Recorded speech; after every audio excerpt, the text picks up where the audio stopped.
कक्षा 9 गणित UP board online classes कक्षा 9 गणित एक्सरसाइज है 8.1 का क्वेश्चन नंबर 5।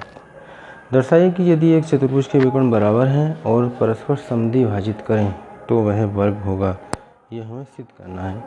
तो एक चतुर्भुज बना लेते हैं, ठीक है। टेढ़ी मेढ़ी कोई आकृति है, कोई चतुर्भुज है, उसके विकर्ण बराबर हैं।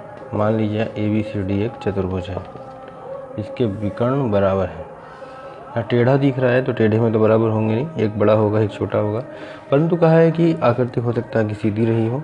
वर्ग कब होगा? वर्ग इस तरह का होता है, चार भुजाएं बराबर होती हैं और विकर्ण बराबर होते हैं और समद्वि विभाजित करते हैं, ठीक है। तो वही कह रहा है कि विकर्ण बराबर हैं और समद्वि विभाजित कर रहे हैं तो वर्ग होगा। तो सबसे पहले ज्ञात है या दिया है, हमें पता है कि ABCD एक चतुर्भुज है। ABCD कोई भी एक चतुर्भुज है, इसके विकर्ण बराबर हैं। विकर्ण यानी कि एक विकर्ण होगा AC, दूसरा होगा BD। विकर्ण AC बराबर BD। ABCD एक चतुर्भुज है जिसके विकर्ण बराबर हैं, यानी AC बराबर BD। परस्पर समद्वि विभाजित करें, यानी कि ये भाग इसके बराबर और ये भाग इस भाग के बराबर, यानी समद्वि विभाजित कर रहे हैं तो OA बराबर OC एंड OB बराबर OD। सिद्ध करना है कि ABCD एक वर्ग है। ये एक वर्ग है। उत्पत्ति,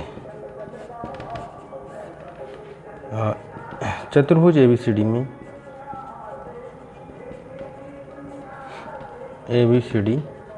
में विकर्ण बराबर हैं तो उनके आपस में समद्वि विभाजित भी कर रहे हैं। आधे आधे भाग भी बराबर हैं, यानी OA बराबर OC एंड OB बराबर OD।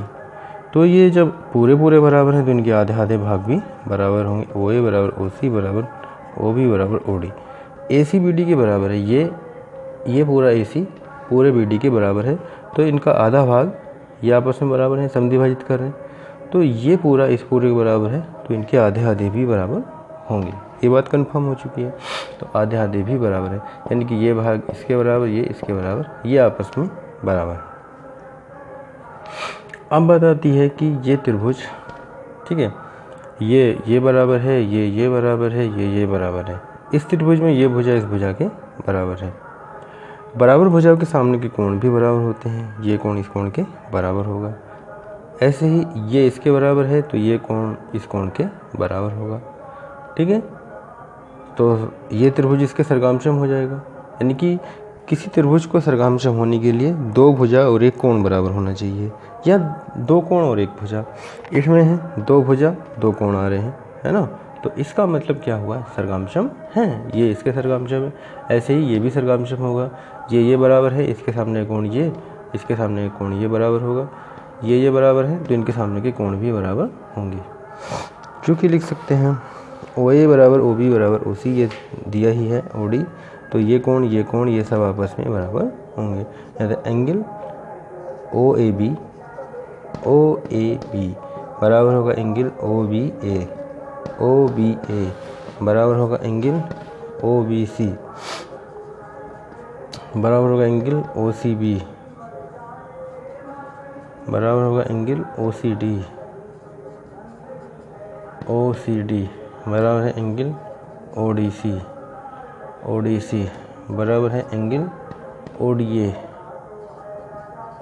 बराबर है एंगल OAD, ठीक है। ये सब क्या है? बराबर हैं, यानी कि आमने सामने के सारे कोण भी बराबर हो गए। आधे आधे कोण बराबर है, तो ये त्रिभुज आपस में चारों के चारों क्या है? सर्गांशम है। एंड त्रिभुज OAB सर्गांशम है त्रिभुज OBC BOC। OBC सर्गांशम है त्रिभुज OCD सर्गांशम है त्रिभुज OAD। चारों त्रिभुज आपस में सर्गांशम हैं, यानी कि चारों आपस में बराबर भी हैं। ये कोण आपस में बराबर हैं, विकर्ण बराबर हैं। जब विकर्ण बराबर हैं और ये सब कोण भी बराबर हैं, तो इसका मतलब वे 90-90 अंश के कोण बना रहे हैं, ठीक है। विकर्ण बराबर तभी होते हैं, विकर्ण उस अवस्था में बराबर होते हैं या तो वर्ग में बराबर होंगे या फिर आयत में बराबर होंगे, ठीक है। परंतु आयत की सारी भुजा आमने सामने की बराबर नहीं आती हैं, ठीक है। ये तो बराबर आ रही हैं, परंतु चारों भुजाएं बराबर नहीं आती। अब इसमें सारे सरगामशम होंगे, 1 2 3 4 सब सरगामशम होंगे, तो ये भुजाएं, ये भुजा, चारों भुजाएं भी बराबर होगी।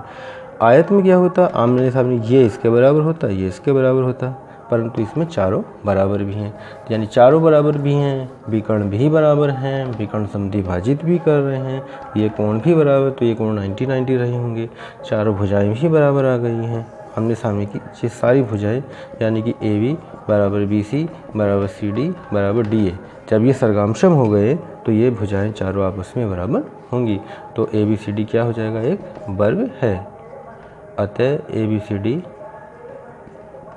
एक वर्ग है, इसलिए ABCD एक वर्ग होगा।